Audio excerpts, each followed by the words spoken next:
Bonjour à toi qui me regarde. Aujourd'hui, on se dirige au Moyen Âge. Oh my god. Le Moyen Âge, ça t'évoque plein de choses, certainement les châteaux, les cathédrales, ces grands seigneurs qui se font la guerre, ou alors la peste.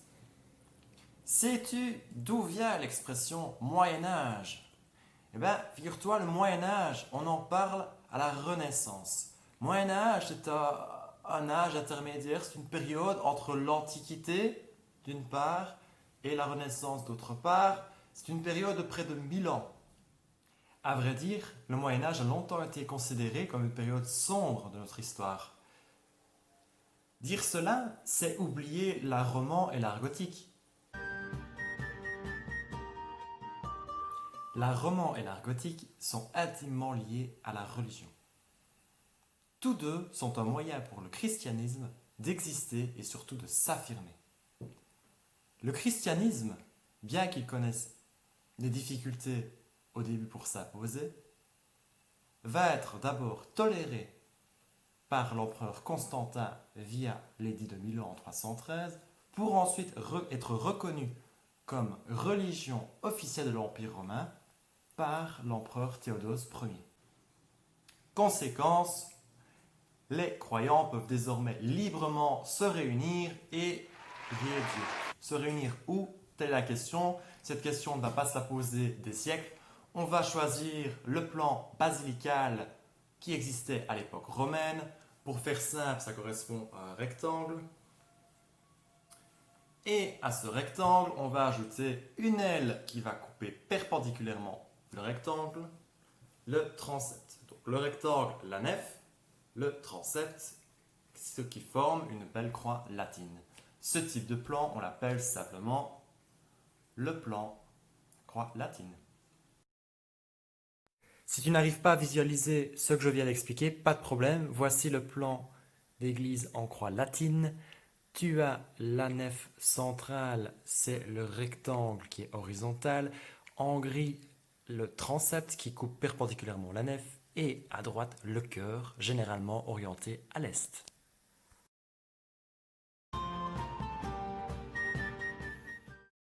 À la fin du Xe siècle, lorsque l'art roman apparaît, nos territoires sont sujets à de nombreuses guerres féodales. Les seigneurs se font la guerre.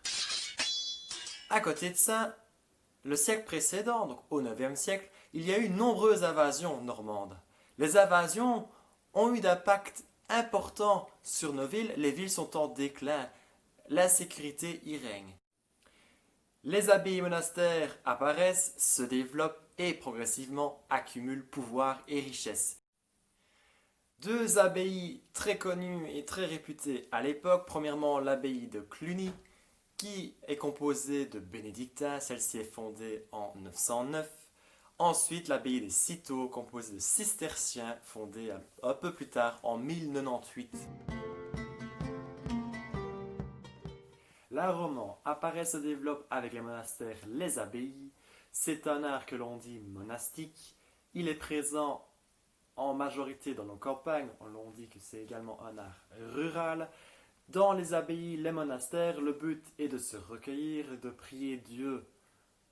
De ce fait, les édifices seront généralement sobres, peu lumineux. Le but est de ne pas entraver la concentration des religieux. L'élément caractéristique de l'art roman est bien sûr l'arc en plein cintre. Pourquoi en plein cintre?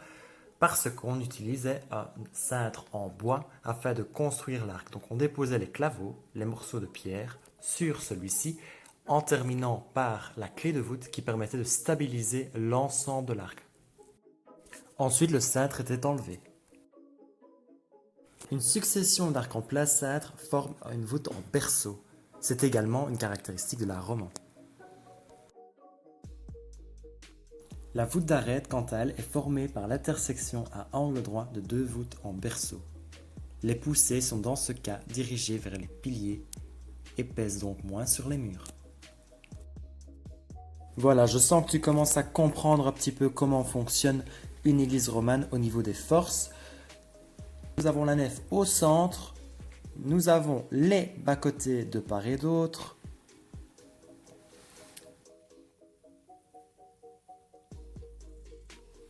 Au niveau de l'arc en plein cintre vont s'exercer des forces. Les forces sont dirigées vers les murs, d'où l'importance d'avoir des murs résistants et donc très épais.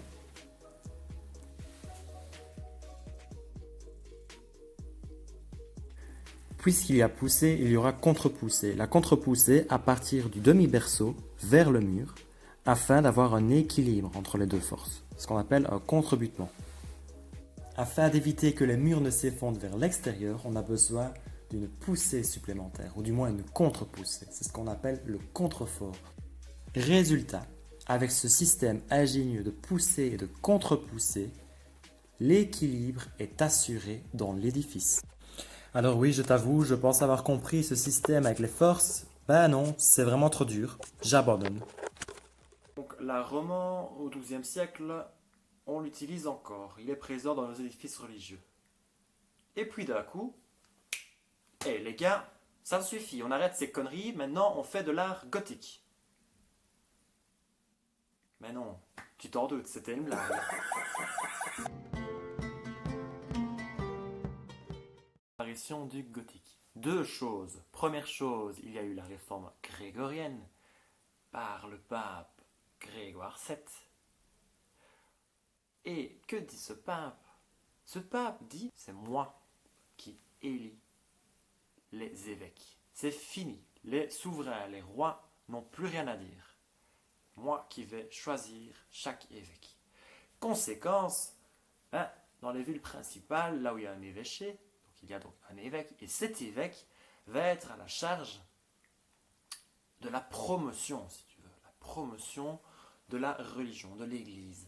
Et que vont-ils devoir faire? Ils vont construire de grands édifices, des édifices qui vont en mettre plein la vue. Dans le même temps, les villes se développent. C'est une période où il y a moins de guerres, il n'y a pas de famine, l'agriculture se porte bien et résultat, la population des villes croît énormément. Puisqu'il y a plus de monde, on devra faire forcément des édifices beaucoup plus grands pour accueillir toute cette population. Et surtout, en 1140, à l'abbaye de Saint-Denis, près de Paris, l'abbé Suger, petite précision, donc Suger c'est son nom, il ne suggère pas, c'est autre chose, donc l'abbé Suger a une illumination. Il a une nouvelle vision de l'Église. Pour lui, l'Église doit être belle, doit représenter au mieux la magnificence de Dieu. L'abbé Suger souhaite rassembler les reliques nouvellement ramenées des Terres Saintes avec la première croisade, et il dit qu'on démolisse le chœur et qu'on le refasse avec des grandes fenêtres, de la lumière, un embrasement de lumière, que les objets du culte resplendissent. Voilà, tout est dit. L'abbé souhaite plus de lumière, des édifices beaucoup plus hauts, proches de Dieu, et beaucoup plus grands. Le but est d'en mettre plein la vue. Le 11 juin 1144 sont conviés les évêques des différentes régions, les souverains, les seigneurs, à cette journée est consacré le chœur de l'église. Le chœur nouvellement construit, donc en style gothique. Tout le monde est ébloui, tout le monde adore ce style. Ça y est, la mode est ainsi lancée. La mode du gothique va se répandre à travers la France et à travers l'Europe.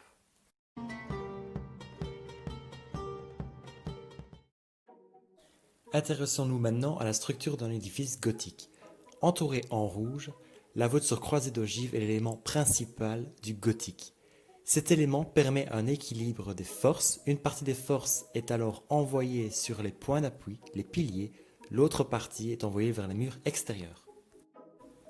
Afin d'éviter un effondrement de la nef vers l'extérieur, des arcs-boutants, voire le cercle en rouge, permet de canaliser les forces. Les forces sont ainsi dirigées vers la culée, apparaît maintenant en rouge, et via un pinacle, va permettre aux forces d'être envoyées vers le sol, donc verticalement. Ici, d'une autre manière, sont montrés l'ensemble des forces exercées dans l'édifice, ainsi que différents éléments constitutifs d'un édifice religieux gothique. Conséquence de ces innovations techniques, on peut avoir désormais de grandes baies. Les murs sont plus vides que plats. Si je te montre ceci, tu me dis, c'est un œuf. Et là tu te dis, il va quand même pas me faire une omelette en parlant de gothique. Non, non, non, non. Alors, si je te montre l'œuf, c'est parce qu'en fait, on m'a dit, enfin plutôt j'ai lu quelque part, qu'on se serait inspiré de l'œuf pour la conception d'un arc gothique. Parce que tu es comme ça, Thomas, et que tu ne crois que ce que tu vois, prends une feuille, prends un œuf, avec ton feutre, passe sur le contour de l'œuf, et résultat, tu obtiendras un arc brisé. Enfin, ou plus ou moins. Voilà, tu en sais maintenant davantage sur l'art roman et l'art gothique, leurs caractéristiques principales ainsi que leur contexte historique dans lequel ils sont apparus. La semaine prochaine, une vidéo sur l'art roman, l'art gothique. Cette fois, on compare la cathédrale Saint-Paul à Liège, édifice gothique, avec l'église Saint-Séverin, église romane du XIIe siècle. À bientôt!